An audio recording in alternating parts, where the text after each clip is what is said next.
ଯେତେବେଳେ ଆମେ କୌଣସି ସଭ୍ୟତାର ପରିକଳ୍ପନା କରୁ ବା ଏକ ସୁସ୍ଥ ସମାଜର ପରିକଳ୍ପନା କରୁ, ଯେକୌଣସି ସଭ୍ୟତା ତଥା ଦେଶର ଭବିଷ୍ୟତ ସେ ସଭ୍ୟତା ବା ଦେଶର କଳା, ସାହିତ୍ୟ, ସଂସ୍କୃତି, ପରମ୍ପରା, ଧର୍ମ ଓ ସାମାଜିକ ମୂଲ୍ୟବୋଧ ଉପରେ ନିର୍ଭର କରେ। ଏହି ସବୁ ଉପାଦାନ ଗୁଡ଼ିକୁ ଯଦି ଆମେ ଛାଡ଼ିଦେବା, ତେବେ ହୁଏତ ଆମେ ଏକ ସୁସ୍ଥ ସମାଜ ବା ଏକ ସୁସ୍ଥ ସଭ୍ୟତାର ପରିକଳ୍ପନା କେବେ କରିପାରିବା ନାହିଁ।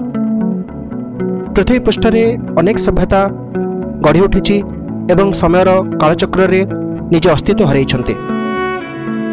ଆଜି ଏକବିଂଶ ଶତାବ୍ଦୀରେ ଆଜି ଆମେ ନିଜକୁ ଶ୍ରେଷ୍ଠ ବୋଲି ଭାବୁଛୁ, ମାତ୍ର ଧୀରେ ଧୀରେ ଆମେ ଆମର ସଂସ୍କୃତି, ପରମ୍ପରା, ସାହିତ୍ୟ, କଳା ଏବଂ ଅନେକ ସାମାଜିକ ମୂଲ୍ୟବୋଧକୁ ଧୀରେ ଧୀରେ ହରାଇ ବସୁଛୁ। ଗୋଟିଏ ସଭ୍ୟତାର ବିକାଶ ତାର ଇତିହାସ, ସଂସ୍କୃତି, ଧର୍ମ ଓ ସାହିତ୍ୟକୁ ନେଇ ହୋଇଥାଏ। ଯେକୌଣସି ସଭ୍ୟତା ଏହିସବୁ ଉପାଦାନ ଗୁଡ଼ିକୁ ଯଦି କେବେ ନିଜର ଆଧାର ବା ନିଜର ଫାଉଣ୍ଡେସନ ଭାବେ ଗ୍ରହଣ ନ କରିବେ, ସେ ସଭ୍ୟତାର ଅଗ୍ରଗତି କେବେ ହୋଇପାରିବ ନାହିଁ। ଏବଂ ଯେତେବେଳେ ଆମେ ସାମାଜିକ ମୂଲ୍ୟବୋଧର କଥା ଉଠେ, ସାମାଜିକ ମୂଲ୍ୟବୋଧର ଅର୍ଥ ଆମକୁ ବୁଝିବାକୁ ହେଲେ ପ୍ରଥମେ ଆମକୁ ସମାଜର ଅର୍ଥ ବୁଝିବାକୁ ହେବ। ଆମମାନଙ୍କ ଭିତରେ ସର୍ବଦା ଗୋଟିଏ ପ୍ରଶ୍ନ ଉଙ୍କି ମାରେ ଯେ ସମାଜର ଅଧୋଗତି ହେଉଛି, ସମାଜ ଆଜି ଅଧପତନ ଆଡ଼କୁ ଗତି କରୁଛି, ସମାଜ ଖରାପ ହୋଇଗଲାଣି, ସମାଜରେ ଆଉ ସାମାଜିକ ମୂଲ୍ୟବୋଧ ନାହିଁ। ଏହିସବୁ ପ୍ରଶ୍ନ କରିବା ପୂର୍ବରୁ ଯଦି ଆମେ ନିଜକୁ ଥରେ ପ୍ରଶ୍ନ କରିବା ଯେ ସମାଜ କେଉଁଠି ଅଛି, ବୋଧହୁଏ ଆମେ ଏକ ଜଟିଳ ପ୍ରଶ୍ନରେ ନିଜକୁ ଆନ୍ଦୋଳିତ କରିବା। କାରଣ କେହି ଆମମାନଙ୍କ ଭିତରେ ଆମେ କହିପାରିବା ନାହିଁ ଯେ ସମାଜ କେଉଁଠି ଅଛି, ସମାଜ ଜୀବିତ ନା ମୃତ।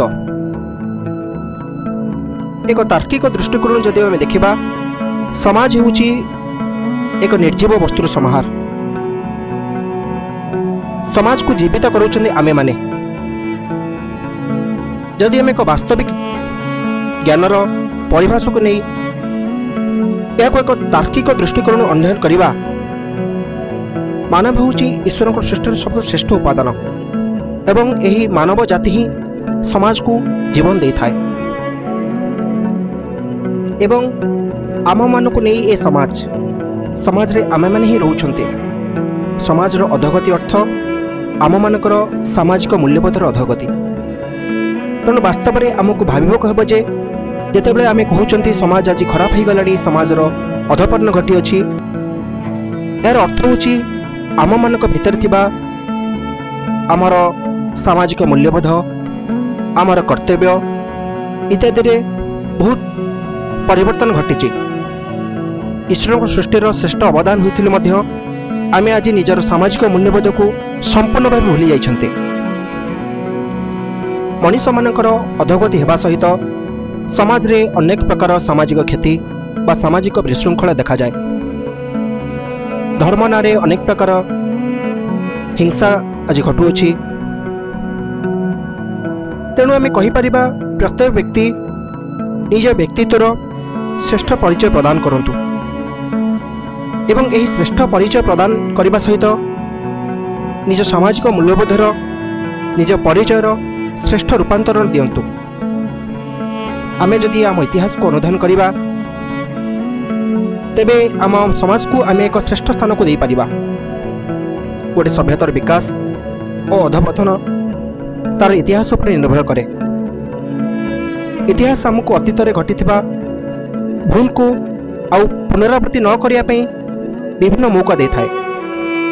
ଆଜିର ଏ ବ୍ୟସ୍ତବହୁଳ ଜୀବନ ଭିତରେ ଆମକୁ ନିଜର ଅସ୍ତିତ୍ୱକୁ ଖୋଜିବାକୁ ପଡ଼ିବ। ଆମର ଇତିହାସକୁ, ଆମର ସଂସ୍କୃତିକୁ, ଆମର କଳାକୁ ପୁନରୁଦ୍ଧାର କରିବାକୁ ପଡ଼ିବ। ତେବେ ଯାଇ ଆମେ ଏକ ସୁସ୍ଥ ସମାଜ, ସୁସ୍ଥ ସଭ୍ୟତା ଗଠନ କରିପାରିବା ଏବଂ ଯେଉଁଠି ଆମେ ନିଜର ପରିଚୟର ଶ୍ରେଷ୍ଠ କର୍ତ୍ତବ୍ୟ ବୋଲି ପ୍ରତିପାଦିତ କରିପାରିବା।